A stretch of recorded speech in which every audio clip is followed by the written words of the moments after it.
Hey guys, this is Jenny, and this is our Reiki Restorative class. And this is a interesting time that we've been moving through recently. There's a lot of energy, big energy shifting. I don't know if you guys are as aware of it as I am.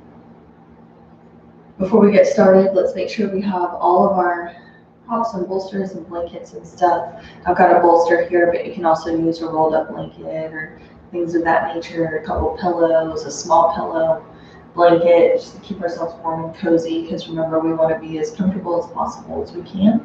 Make sure you have some water or something that you can drink during your practice today. So it's an interesting time that we're moving through, and it can be very stressful for some people.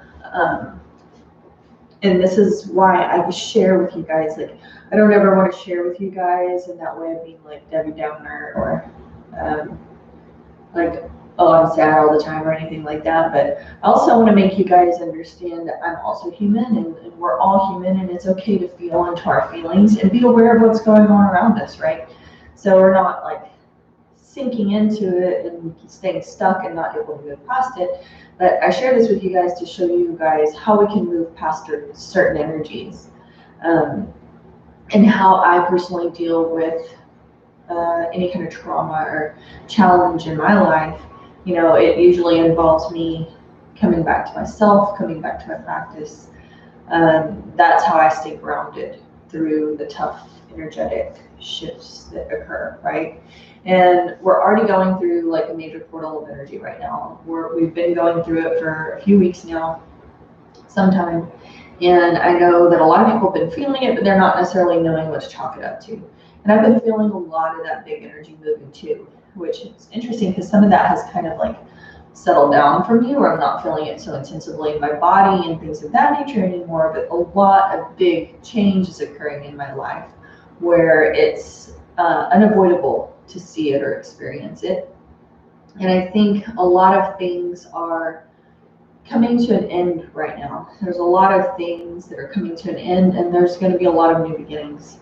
There's a lot of old energies that don't want to transition into a new place, and so they're going to choose to recycle into another energetic experience. And things of that nature are going to be happening right now. I've noticed that there's a lot of loss, a lot of grief occurring, and it makes it hard. And we can do really well, I think, when it's like a one or two things that we have on our plate that we're dealing with. But when it gets to be several things, that's when things can really start to feel heavy for us, dense, and sometimes we can feel pressed under the weight of everything that's happening around us. Whether it be, you know, situations with our kids, whether it be sick family members, there's still a lot of people who are dealing with those kinds of things. We had news of one of our family members is very sick with cancer right now. And I'm hearing a lot of that stuff. People losing their pets, people losing things, and things having to start over, you know. New perceptions are being forced into the experience through the challenging situations, right? New ways of looking at and experiencing the world. You know, if we don't open up to it, sometimes our soul space says, okay, well, we're going to create an event in this person's life that's going to make them come back to themselves, that's going to make them have to see things in a different way. And that's one reason why we really want to be open to the changes that come with life. We want to be open to evolve, open to shift, open to grow, and to stop resisting all the time, because number one, like we've talked about before, it takes a ton of energy to resist what is naturally meant to be. And then on top of that, you know, we're setting ourselves up for a really challenging life lesson when we refuse to do the things that we know are necessary to give us the opportunity to expand and grow and evolve. When we refuse to change, when we want to stay cozy in our little feathered nest and not have to step out of that space, you know, there are consequences for refusal to expand and grow when we really, really work to suppress and contract away from that experience. You know, our soul will invite those experiences into our life that eventually we can't help but give our full attention to it, right? And I'm not saying that people who are sick or people who have situations did something bad and that's why they're sick or anything of that nature at all. We're not here to be punished for our actions. We're not here to be punished for the things we didn't do. That's not how life works. But our higher self is always going to allow the experiences into our lives that are going to allow us the opportunity for the greatest ability to shift and grow and expand. And sometimes that stuff looks like destruction. Sometimes that stuff looks like death. Sometimes that stuff looks like illness. Sometimes that stuff looks like chaos. Because we're very thick-skulled sometimes, and we really refuse to see the truth of what's underneath a lot of things most times. We haven't learned to look beyond the situation. You know, we don't always look beyond what's in an experience for us and really seek for the gift or the lesson or whatever it is. So it's really important that as we are moving into this new phase of existence, that we're really waking up, we're really seeing things for the truth of what they are and how they relate to us specifically, how it specifically makes me feel, how I feel, you know, the need to change, or what's the self-awareness in that situation for me? What can I learn about myself right now in this experience, right? So I want us to be thinking about that this morning while we're in our practice of, you know, am I really ready to expand and grow? Am I dealing with any kinds of loss right now, potentially, that are giving me a heavy heart, where I'm feeling the grief of the shift, of the transition, and the things that are not necessarily coming with me? Is there grief? And that's okay, you know, to be in grief. We need to feel our feelings. We just don't want to let them overtake us. And so the practice that we're doing today, it's specifically for adrenal fatigue. So this is a restorative set that's specifically for adrenal fatigue.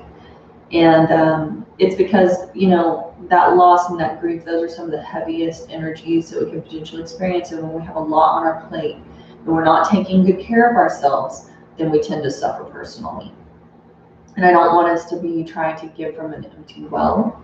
You know, this is where when we're going through these types of experiences of loss, grief, of really challenging energies coming up for us, a lot of weird, chaotic stuff, this is where we root down, right? We send the roots deeper. How do we send our roots deeper beyond just figuratively like visualizing those roots sinking deeper into the earth?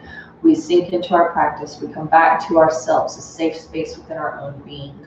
We engage in those practices that are the most powerful thing for us, that bring us the most joy, the most levity, the most life, and we do them.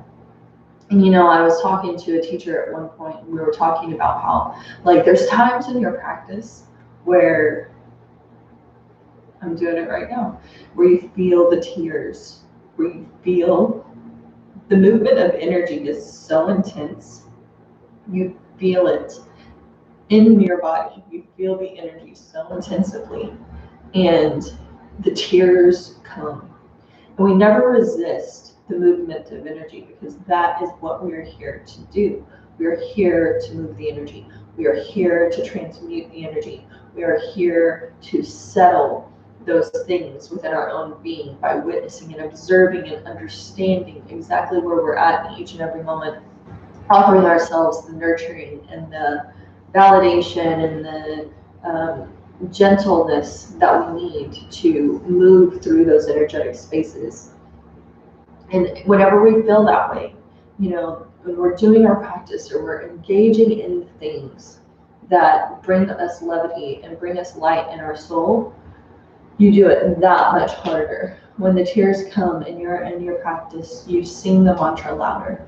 You do the movement more intentionally. You sink into it as fully and completely as you can, giving that part of your grief or that part of your movement of energy that brought you to tears, you put that energy into the practice, into the thing that's bringing you joy, into the run, into the walk, into the the painting, into the art that you're creating. Whatever it is that it neutralizes your energy and brings you peace and joy, you put that heart of that thing into the creation. You imbue it with the spirit of where you're at in that moment. Because every energy is beautiful, even grief. I've said this before in some of my other classes, that grief is simply proof that we love deeply. The capacity that we have within our own being to love so fully and completely. Grief is a sign of our ability to love fully, right? So there's beauty in everything. And as we're shifting through energies, as we're transmuting the old, moving into the new stuff, we don't move out of the old because it's yucky or bad or anything like that. We move out of the old because it's no longer serving us where we're going. We move out of the old so that we can create new space for new energetic experiences to occur. And I want you guys to remember that, we're all going to go through the tough stuff. We're all going to feel the tension of the change, the tension of the shift. We're all going to feel it when we have so much on our plate. We're only human, but knowing that we are only human, that is when it's so important to tap into those tools, tap into the stuff that we know helps move us through those energetic spaces much faster, so that we can get to the other side where we're accessing the beauty of the thing, right? So remember, when we have a toolbox and we don't use it, we just let it get all dusty and the tools are all dusty inside, it's not serving us at all. We could spend thousands of dollars on our tools, hundreds of thousands of dollars on our tools, but if we don't use them, they are worthless. They have no value unless we are actually using them, implementing them in our life experience to bring the richness, to bring the ease, to help us access the beauty, to give us peace, all of that stuff. So, today may be a good time to think about what's in my energetic toolbox. What are the resources that I have available to me? And write them down. Write them down in a journal. Write them down on a piece of paper where you can easily access it. When you're feeling strained, when you're feeling trouble, it's easy to get caught in the mental loop of only being able to focus on the trauma. But if we can look at the thing that we've pre-prepared for ourselves that has a list of the tools that we can utilize to help ease us through that space, to draw us much faster, then we can very easily shift our mentality into the things that we know are going to assist us and help us forward, right? So make that list of the tools that you have. What are your personal tools that work best for you? Whether it be your yoga practice, whether it be you're making your ritual hot cup of tea, whether it be prayer, whether it be going for a walk in nature, creating a piece of art, whatever it is, write that stuff down so that when you're in those phases, when you're feeling the trauma, when you're feeling the weight of the world around you, you can engage in those practices. So important, so important. And we are not taught to do this, so it's not a program that we can just naturally default to. It has to be an intentional habit that we create for ourselves so that when we're in those phases of transition, when we're feeling challenged, we know what we go to. What's my go-to here? What's the thing that I can do today that's going to make me feel better? What's the stuff I can engage in right now that's going to help create more levity in my heart space? You know what I mean? And again, like I said, it's not so that we don't feel the things. We feel the things. We feel into the experience. We draw the self-awareness from it, the lessons that we need to learn about ourselves. What is it that I'm meant to know about who and what I am from this experience? Go there, but then use your tools. Use your tools to keep that cup full so that you can continue to function in your daily life without feeling so suppressed that you get stuck, right? So We're going to do that practice for adrenal fatigue today. I thought that was a really good pairing for what we're talking about, just because it's an amazing tool, and so many of us push ourselves way past the point of where we should be functioning. And that's when the adrenal fatigue kicks in. That's when the body says, no more. You've exhausted you've depleted my resources. I have nothing left to give. Please stop, right? So when you're in that space, or you feel that you're going into that space, this can be a tool. So make sure you write down the date and the time of this particular, excuse me, Reiki Restorative, so that you can engage in it again if you feel like this is effective for you. Like if you engage in this practice and it feels amazing, and you know that this is going to be beneficial for you in the future when you're feeling that adrenal fatigue, write it down so you can use it again. So let's just start by coming into our easy seat. Coming long through the spine, and just finding your breath, taking the bridge from the breath, the physical body to the spirit. Just start to collect your energy and tune into the quality of your own being this morning, and just really analyzing where you're at.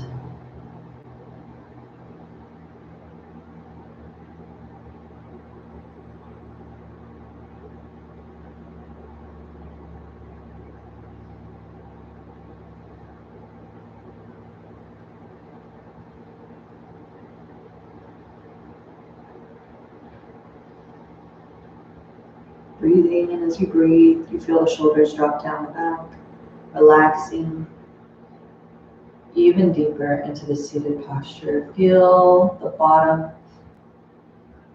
where your physical body is touching the floor, all of the points of contact from the body to the earth, the sits bones, feeling those places sinking into the earth on the exhalation, just feeling yourself sinking deeper into the earth.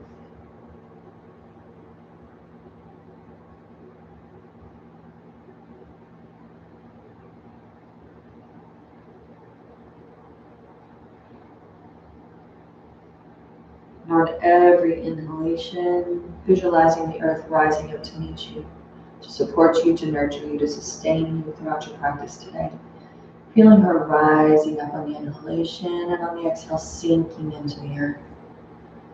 Fully relaxing, settling into your being, drawing your attention away from all of the chaotic thoughts, all of the things that are happening around you in your life experience right now, taking your attention back to yourself.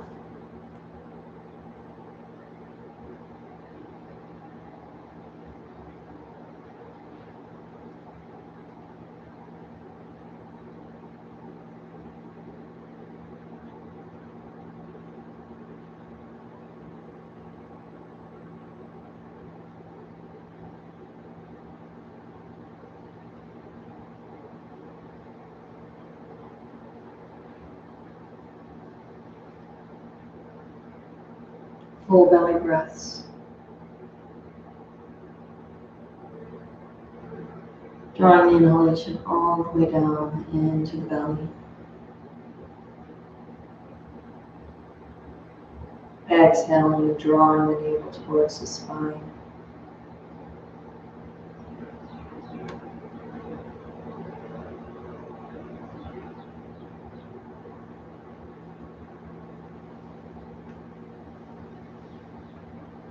Letting go all of the tension,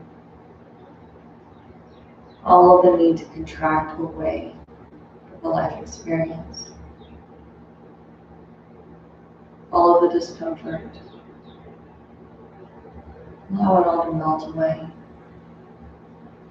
Visualizing it draining out of your body through those roots.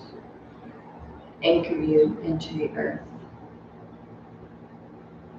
Or Pachamama can take those energies that are no longer serving us and transmute them, shifting them into those life-affirming energies for us. Use the tool of the Mother Earth when you need to. Allow her to do the work so that you can rest and relax into your healing experience.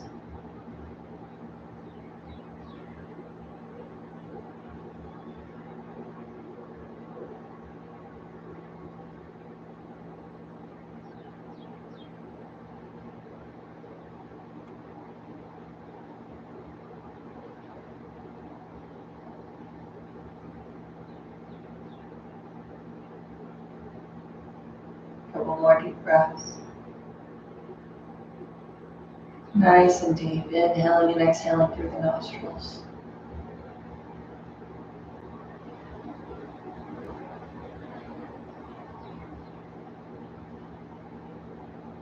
And inhale, gently opening up those eyes. So we're going to begin our practice today with that supported child's pose. It's literally my favorite, and this is something you can do in your own bed before you go to bed, when you wake up in the morning. You know, we set the tone for our day, so sometimes that can involve a couple yoga postures. It doesn't have to be a whole yoga sequence. It doesn't have to be a whole yoga class. I can do a couple things in my own bed before I even let my feet touch the floor, right? I can do those things before I close my eyes at night that I know are going to bring more peace into my spirit, more gentleness, more ease. So if I have the choice to do those things, and we use a lot of excuses of why we don't use our tools, why we don't do the stuff that helps create levity and ease and lightness. We have to stop making excuses, and we have to just start simply engaging. Be disciplined enough to know where you need care and attention in your life, and then implement it. No excuses, just doing it. We always have time for a couple stretches, a couple yoga postures that are going to set the tone for our day or set the tone for our nightly rest, right? So don't forget to take care of yourself. Make sure you're doing what you need to support and sustain your being, always. So let's start by coming up on our hands and knees. Take your rolled up blankets or your bolsters, whatever. And if you want to cover up, you can always cover up. So take that blanket behind you, get yourself set up for the most easeful, restful posture. Because these are those postures we're fully supported, we're fully sustained. We're not utilizing our own strength to hold us in posture, to allow for tension to occur in the body. We want the body to melt into the props, melt into the things that you're using to support you for your practice, okay? So we're going to drop our hands in front of our knees. Come long through the spine, gaze is forward. Take a deep inhalation here. Feeling that inhale, that prana circulate throughout your entire being, and exhale through the nose. Walk the hands up to the top of your props or your bolster, and gently resting one cheek down. You can bring that blanket up and really totally cover yourself up. Just listen to your body and whatever you need. You can even put something underneath the top of the bolster if you want it a little bit higher. If that feels better and more comfy and cozy to you.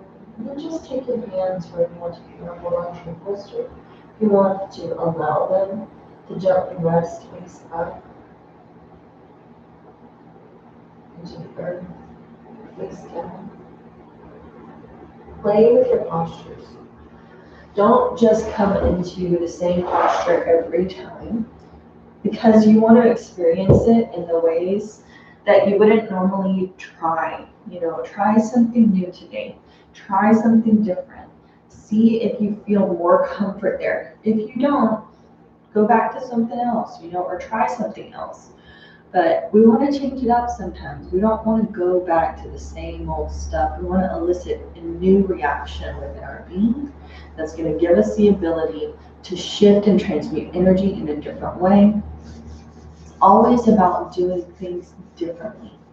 How can I create positive change in my practice? How can I create positive change in my life experience today? What can I do differently than I did yesterday, or I have been doing potentially for the last 20 years, every single day? Groundhog Day, every day, in and out. How can I change that experience to be more inclusive of my highest and greatest good? It's going to draw me towards my ability to shift and change and grow to my very highest ability. What does that look like today?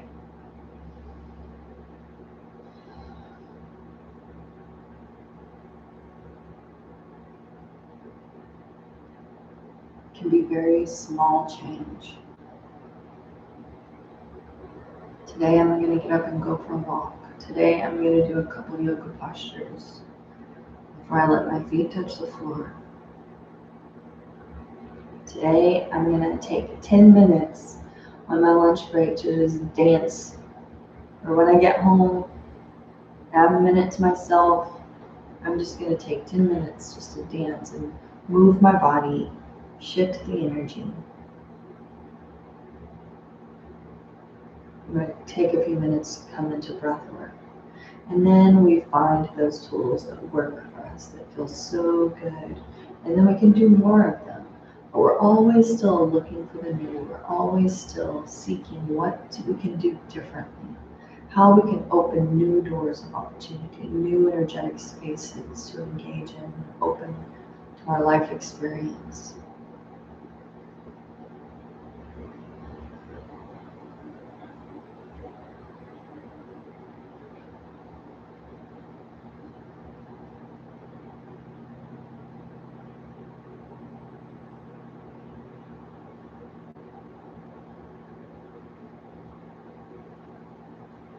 And if I'm currently in a place of overwhelm, if I'm currently feeling those heightened energies, allow them to move through me.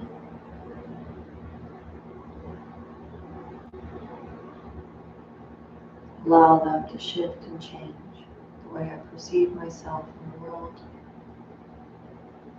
in ways that will support and uplift my experience, learning more about who and what I am.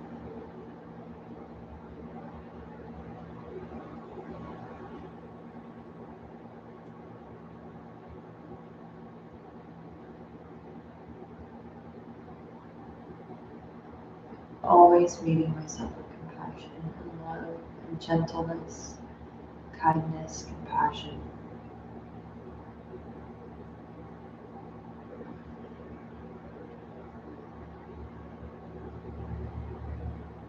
This is not the time to push harder. This is the time to be gentle, nurturing, and supportive of my own being.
Slowly and gently coming back into your physical sensations of being, taking any gentle movements necessary for you to draw your attention back to this time and space.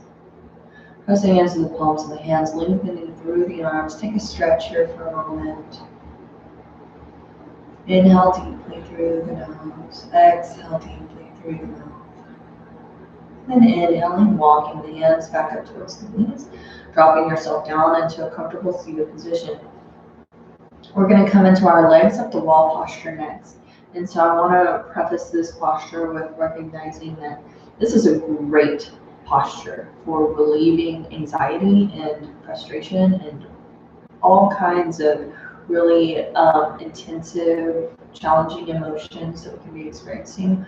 Really great for reducing stress and relaxing the adrenals. But this is not something that you want to do if you're on your moon cycle. So please avoid this posture if you're on your moon cycle. We never want the legs up in the air when we're on our moon cycle, because the natural flow of the body during your moon cycle is to go down and out, not up and in.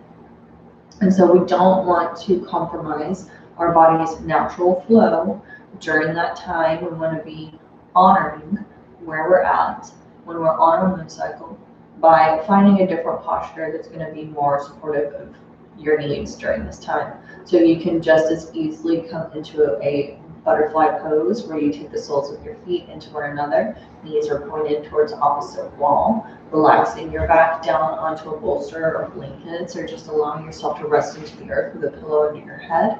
Or you can even come into Shavasana, that corpse pose posture, just stretching the legs out long in front of you, arms are at the side of the body. So please listen to your body, honor where you're at on your mat today, and be very gentle with yourself. Great for your heart, this posture, where we're taking the pressure off of the heart so that it doesn't have to work as hard. That heart is that one of those parts of our body that never stops working, right? It's always working. It's always doing the work of giving us life.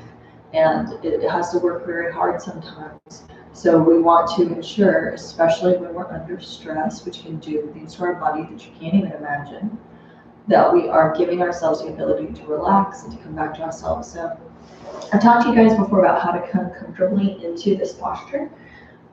Make sure you have something for underneath your head. This is one of those postures that a lot of people have trouble coming into, but once you get the hang of it, it's really easy. So you're gonna press your hip up against your wall, but you're even gonna really come up on the side of your bottom hip. So we're gonna take whatever hip is furthest away from the wall, and we're gonna shift it underneath us so that we're stacking our hips on top of one another. So my right hip is now stacked on top of my left hip. So that as I draw myself down, I'm gonna release my hands down so that I can come down onto my forearms, and then I'm gonna come down onto my left side. I'm gonna shift my legs up, swing them up onto the wall. My glutes are perfectly pressed up against the wall now. Of course, if you find that you come into posture and you're not quite there, you can scooch closer if it's comfortable, but be careful drawing yourself into this fullest expression of this posture. If you're going to be scooching or adjusting, you don't ever want to put any unnecessary pressure on your neck or anything of that nature. So try your best to stack those hips on top of each other so that that bottom hip is already totally pressed up against the wall. And as you swing those legs up, both glutes are firmly pressed up against the wall, supporting your posture. So then you make sure you just have your pillow wherever you want it. You can cover it with your blanket here and get really cozy and comfy. You can gently rest the palms on the belly, that sacral chakra. Or you can take your arms out to the side like a big T. Open up through the arms to receive. Open up the heart. And then just find your breath.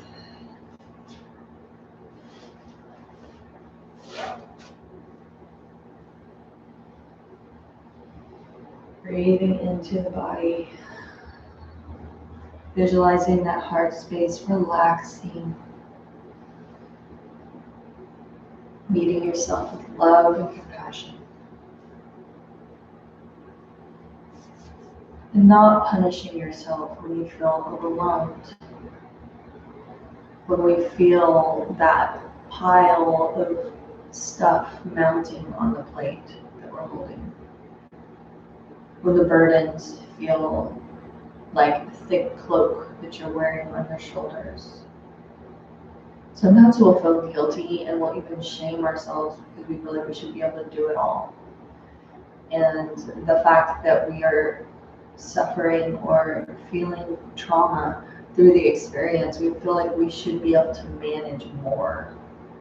That we should be able to handle it all flawlessly without feeling compromised, without feeling stressed, without feeling that overwhelmed. And that's not true. We're all human. We're all here having a human experience. And we can't handle the weight of the world. And it's not necessary for us to hold ourselves to expectations that say we should. Recognize when I'm feeling overwhelmed, using my tools. taking as good of a care as I can of myself, and then also creating the safe boundaries in my life with the people I share my life experience with, and informing them of what my needs look like. Honest, open conversations. Sometimes these are the uncomfortable conversations that we don't necessarily want to have because we have shame about not being able to do it all, because we feel like we're not able to handle everything that we think we should. That we get shameful about having conversations with the people we love and telling them, hey, I need support. I need an extra hand. I need more help. So please try not to feel ashamed. Try to have those conversations with the people you love, explaining to them how you're feeling and what you need to better to support and uplift yourself, just as you would do for them. Remembering that most of the time we've built up this story in our head that isn't even true about what that person's going to think or how they're going to react. Most of the time we all just want the opportunity to help the people in our lives to our greatest ability. When I'm strong and you're challenged and I can be the helping hand, and then there's going to be times where I am challenged and you are strong and you get to be the helping hand. And we work in that symbiotic relationship with one another, where we're helping and assisting and lifting one another up.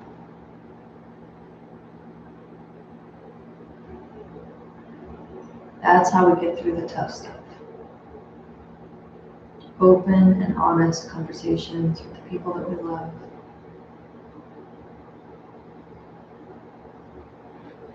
Asking for help when we need it. Creating the safe boundaries when we need to. Remembering to say no to the things that are going to only pile onto that plate even further, that are going to feel even more burdensome.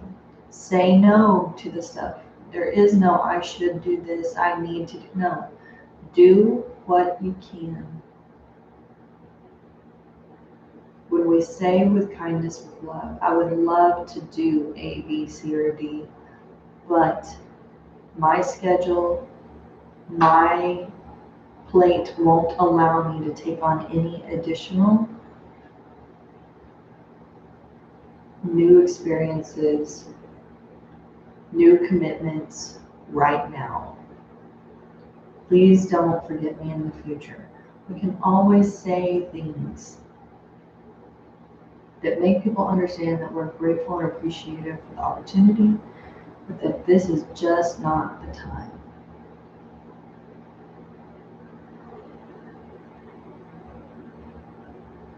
Prompt response that tells them the truth of where you're at.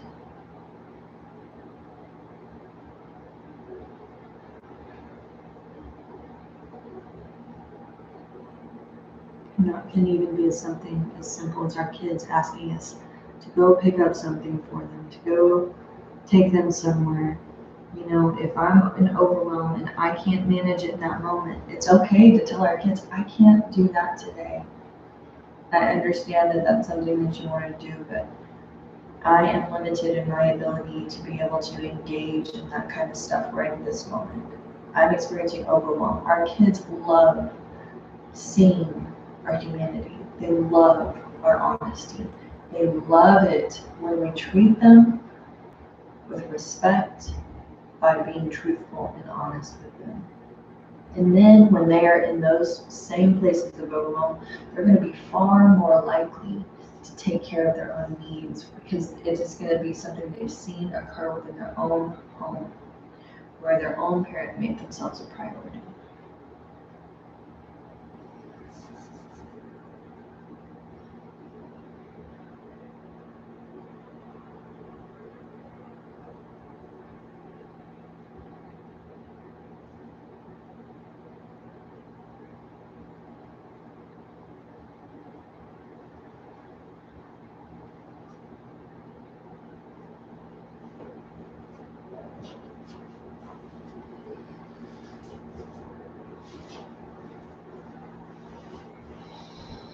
Slowly and gently start coming back into the body, finding the breath, moving the fingers and toes.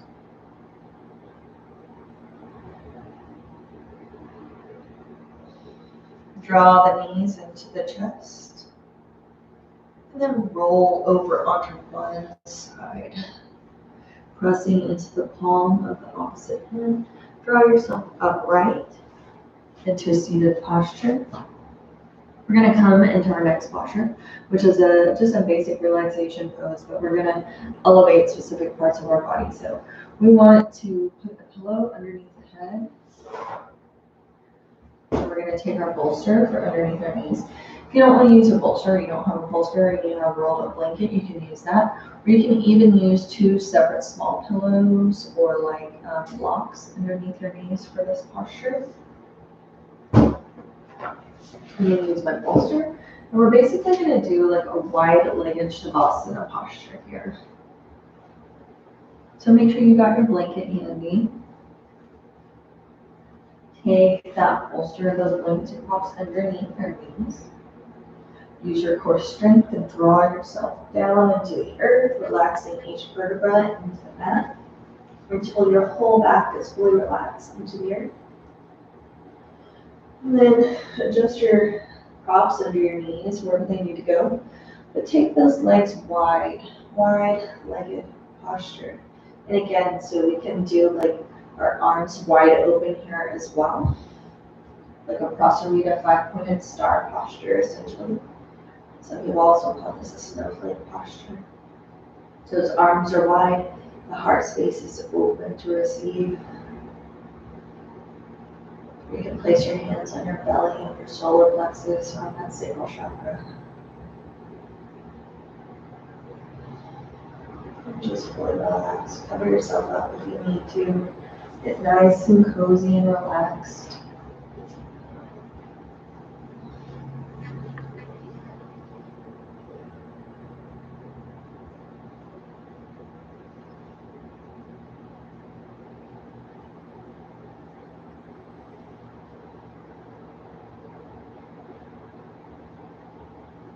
We're never trying to push ourselves out of the experience, to force ourselves to get through the experience faster than we should.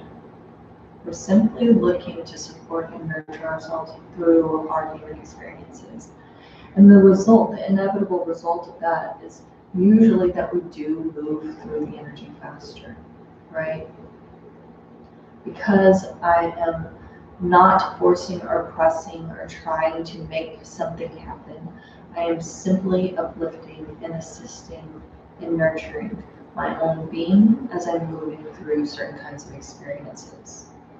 So I'm not trying to force or press. I'm only allowing and accepting and meeting myself with gentle, loving energy to assist my being, to keep the cup full, to keep the well from running dry, to keep myself from experiencing the adrenal fatigue, the physical burnout, the emotional strain, the immense trauma that can come when I choose to not meet myself with love and kindness.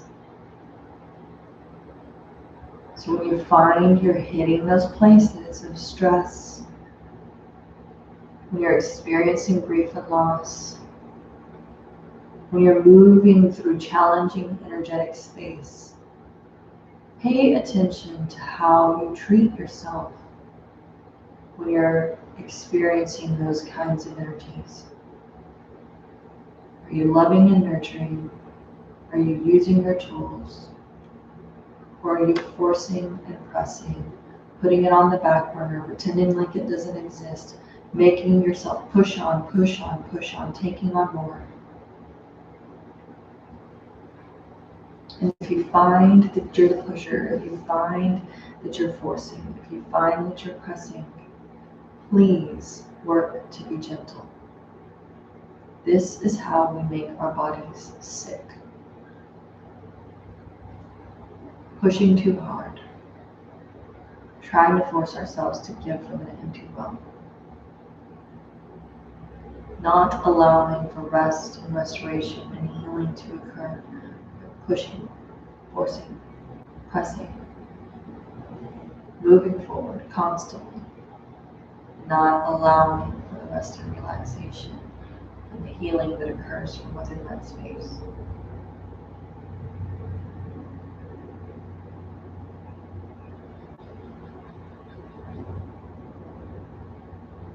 Even considering what are the needs that I have when I'm overwhelmed. What do my needs look like? How can I better enforce those needs and ensure that I'm getting what I need to move through this space more efficiently?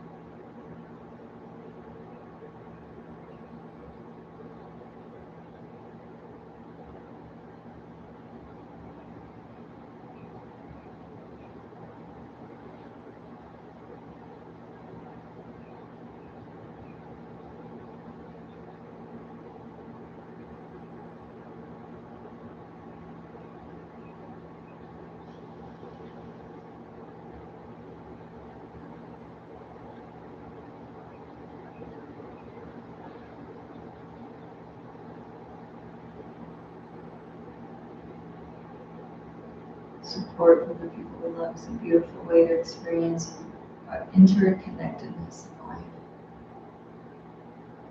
Things that connect us to each other, the ways that we can show love to one another, the ways that we can uplift and support each other.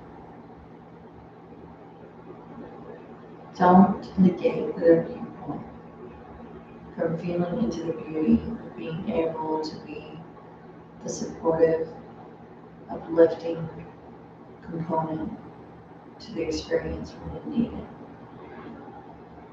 Don't rob the people in your life of the ability to support you and nurture you.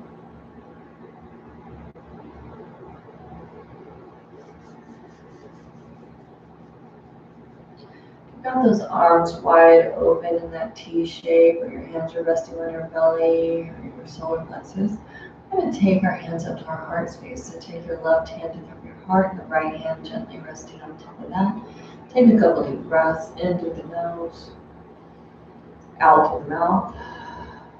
A couple more times.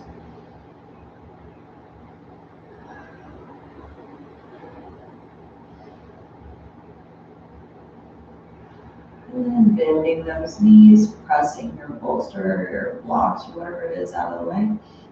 Take your knees into your chest. Hands come to the front of the shin bones, rocking and rolling upright into a comfortable seated position.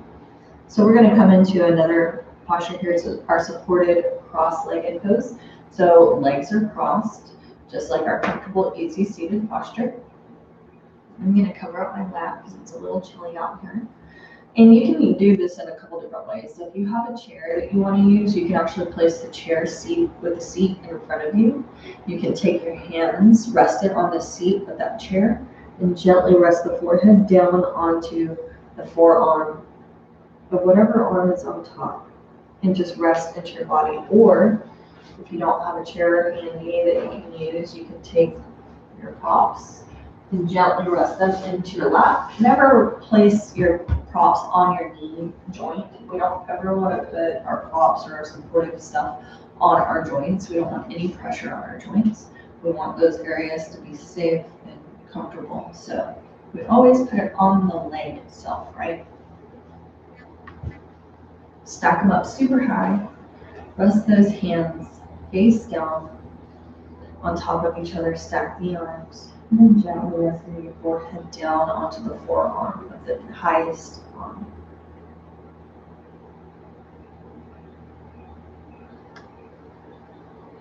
Just feel the gentle stretch in the back of the neck, in different parts of the spine. And just relax as you give space into those spinal columns, and all of the vertebrae. Opening up space, releasing the compression. Breathing into the body. You find that your mind is wandering and you need to draw your attention back to yourself, focusing on the breath. Focusing on the inhalation and the exhalation, focusing on the rise and the fall of the body.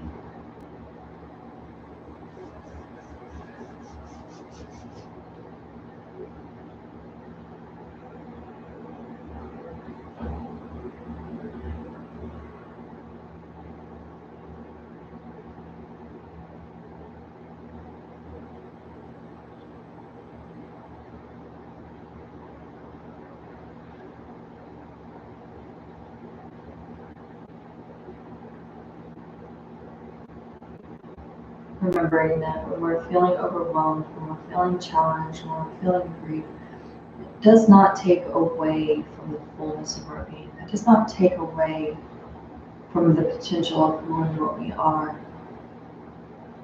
It is simply a part of the human experience.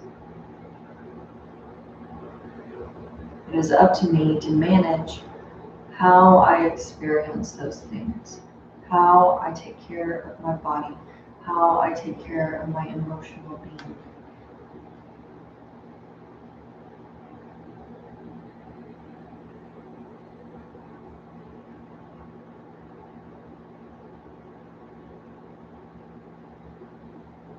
It's not up to other people to notice that we're overwhelmed and to meet our needs without us telling them. Other people are not mind readers.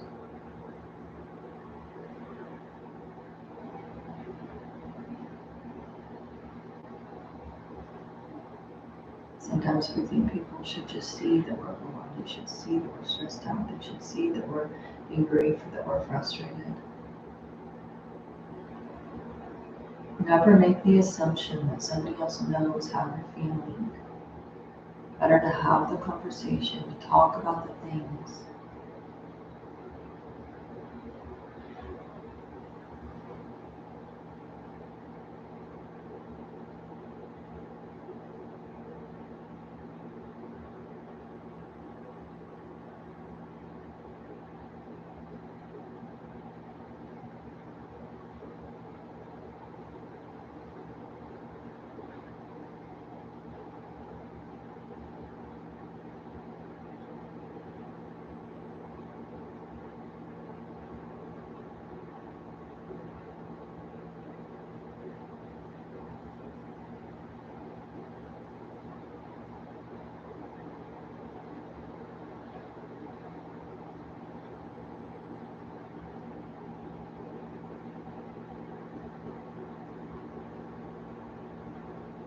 You are not weak, you are not incapable. The things that pull at our heart are intended for us to learn more about ourselves. Just because other people get through certain situations with more ease or seem to efficiently get through different kinds of challenges, quote unquote, better than we think we are, that doesn't mean that they don't have their own stuff. That doesn't mean that they're only showing us what they want us to see. So stop comparing yourself to the people around you in reference to how you manage trauma, how you get through challenging situations. Only need to know yourself. You only need to know what you need. You only need to know how to meet yourself with gentleness, kindness, and love. You only need to know what tools are necessary to utilize when you're in those kinds of situations. That's all you need to know.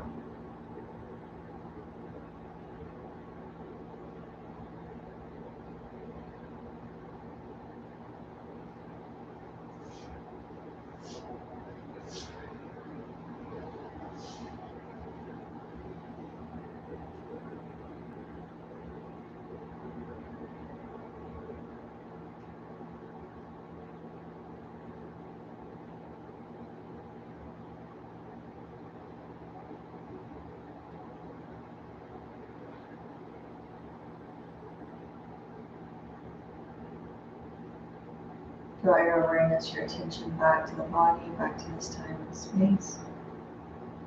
And just enough so that you can come into your final Shavasana, and whatever that looks like for you. So you may have your very own personal way of coming into your personal Shavasana. Perhaps you're super comfortable in the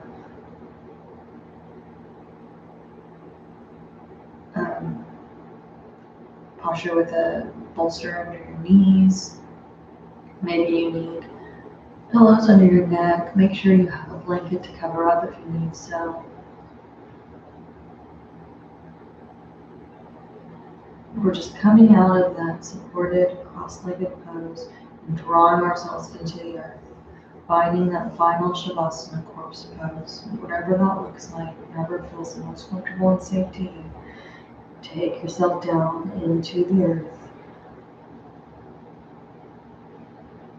Just align yourself with the vibration of the earth. Feel that pulsation of the earth's vibration beneath you. Allow it to become intense, so big that you feel it shaking loose all of those energies within your own being that are no longer serving you. Like a gentle earthquake moving through every part of your being and shaking loose all of that stuff that you don't need, that you're not meant to carry forward from this place. Allow it to shake loose, falling into the earth, where Mother Earth can transmute that energy and shift it into something more life-affirming. Let go. Release. Relax. As you find your breath. With the eyes closed, you can gently rest the tongue in the roof of the mouth just behind the front teeth. Allow the jaw to become slack, removing the tongue away from the roof of the mouth. Finding your natural breath. Unnecessarily looking for a long inhalation and exhalation. Just an equal length of inhale to exhale. Allowing for that rhythmic pattern of breath. The bridge to the soul.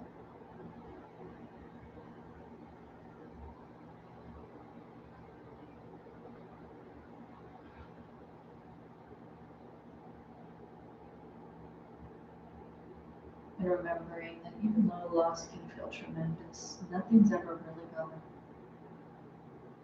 Energy can only transform, shift into another state of being, just like Einstein said. Energy cannot cease to exist, it can only transform. We never lose anything. Everything's always still there. And due to our connectedness, our oneness, we're always connected through that golden thread of life, connected to everything that exists. All energy, whether it be spirit or physical. Remembering that the predominant amount of our human experience is 99% spiritual and 1% physical. So much happening in that spiritual realm that we can't even imagine unless we give ourselves permission to tune into that space by coming back to ourselves.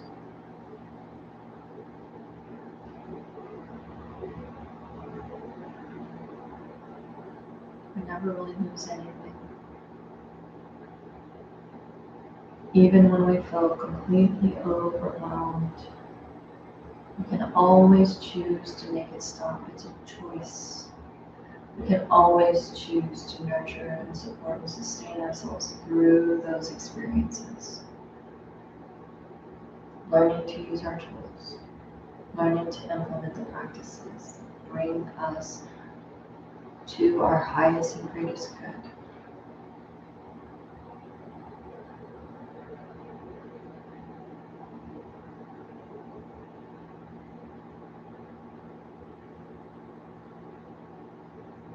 Remembering that no matter what challenging experiences I go through, I'm always enough. I'm always my fullest sense of being. I'm always just doing my best. And my best is more than enough. The only expectations that exist are the ones that I impose for myself. So remove those walls of expectations. Allow and accept every moment to be exactly as it is. Without judgment, without telling a story about it. And just always supporting and nurturing ourselves through it. Conscious choices. conscious actions, intentional life.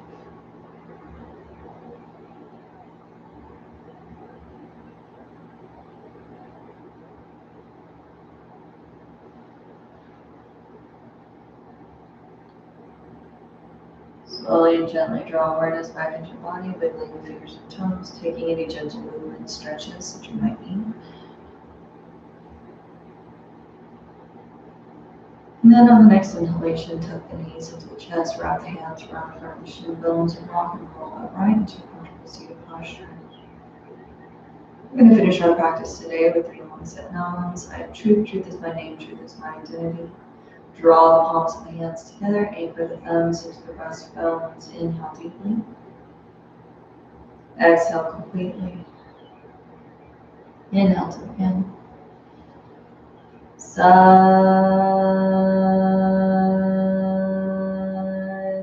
Nam. Sat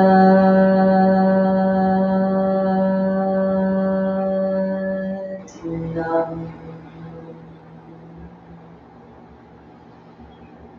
Sat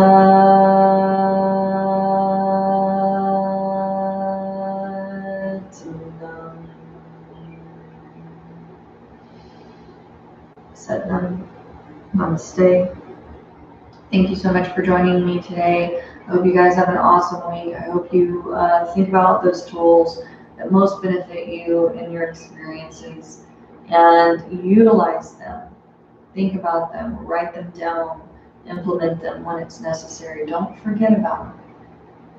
So have a great week, and I will look forward to seeing you guys next time. Bye.